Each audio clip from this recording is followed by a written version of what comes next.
আম্মা সংসারে বাহি কাম আছে দুয়ার দর ঝাড়ু দিলে কি খেলা শুরু করলেন?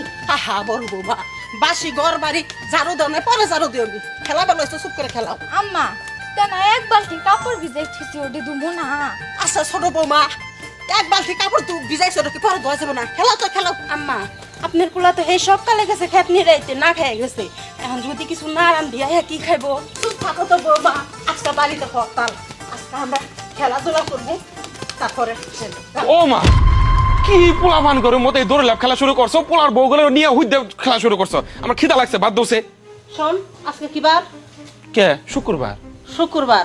আজকে তুই খেতে কাম করবে গেলি কে? তুই তো না আজকে বাসায় রেস্ট নেস। শোন, আমি এখান থেকে সিদ্ধান্ত নিছি, প্রতি শুক্রবারে আমার 3টা পোলার বোর আমি হরতাল দিছি। মানে প্রতি শুক্রবারে আমার সাথে দড়ি লাভ খেলাইবো। ওই শুক্রবার আমার 3টা পুত্রবোধ কাজ করবো না। তুই রাইন্দা বেড়া সংসারে যা কাম আছে তুই করবি, আর 3 পোলার বোর রাইন্দা খাওয়াবি, সাথে আমারও খাওয়াবি।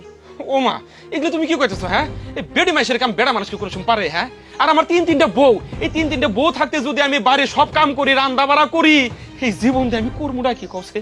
মরে গা, গলায় দড়ি দে মরে গা, তোর মতো পোলা আমার দরকার নাই। আমার 3টা পোলার বউ থাকলেবো। দেখছো দেখছো, আমার মা কয় কি এই মায়ের পেটে বলে আমি জন্ম নিছি। হ্যাঁ, এই যে আমার মাও পাগলা হইছে, তোমরাও পাগলা হবা। আমার কথা শুনতাছো না? আমি একদিন জামকা জাগা হারাম জাদা কোথাকার। মা, আম্মা আপনি আমগরে এত ভালোবাসেন কে? তাহলে শুনবার চাও, বহু শোনো বৌমা, তোমাকে শ্বশুর যখন আমার বিয়ে করে নিয়ে এলো, তখন আমি শ্বশুর বাড়িতে অনেক কষ্ট আসছিলাম। মানে আমার শাশুড়ি যেদিনকে বিয়ে করে নিয়ে আইছে, ওদিনকে শুধু আমার সাথে ভালো ব্যবহার করছে। তোমাকে শ্বশুরে আমার বাসর ঘরে ঢুকবার দেয় নাই, আমার দিন রাত 24 ঘন্টা পরিশ্রম করাইছে, আমার ঠিক মতো খাইবার দেয় নাই। সবাই তরকারি দিয়ে ভাত খেয়েছে, আমারে কোনো সময় তরকারি দেয় নাই। আমার সামনে সবাই মাছ দিয়ে ভাত খেয়েছে, আমি ছায়া ছায়া দেখছি, তাও মুখ ফুটা করা পারি নাই। তোমাকে শ্বশুর আমার শাশুড়ির প্রচুর ডরাইছে। আমার কইছে বউ কি করবো কো, এই বাপ মারে ফালাইতে তোমার নামে কয়ে যাম, বাপ মার পায়ের নিচে ব্যস্ত। আমি কইছি না, আমার তো কষ্ট হয় না।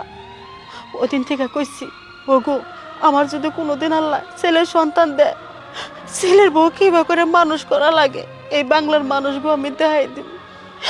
এই জন্য বৌমা, আমি তোমার করতে কষ্ট করাই না, কারণ আমি যে কষ্টটা পাইছি এই কষ্টটা তোমরা পাও, আমাকে অভিশাপ দাও।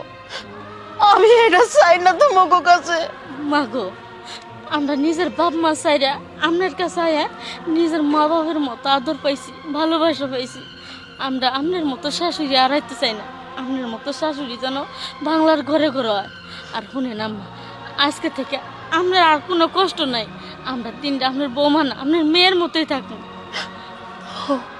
তোমার কথা আমি বৌমা হিসাবে দেখি না, তোমরা খালি মনে করে দাও। আম্মা, আপনি যে পোলার বউকে এত ভালোবাসেন, এই জিনিসটা দেখা না আপনার প্রতি আমাকে সম্মান আরো বাইরে গেল।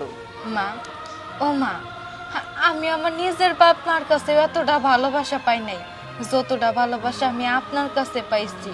আমি তো আপনার বাড়িতে এসে খেলাধুলা করতে পারতেছি, কিন্তু আঙ্গ বাড়িতে থাকাকালে তো আমার বাপ মায়ের জীবনে খেলাধুলাই করবার দেয় নাই। এরপর থেকে আপনার আর কোনো কাজ কাম করার লাগবে না। যতদিন বাইসে আসছি ততদিন পর্যন্তই আমরা আপনার সেবা যত্ন করব। আম্মা, বেলা মেলা হইছে, চলেন আপনার আমি গোসলটা করাই দেখে তোরা বাচ্চা ট্রাই দে।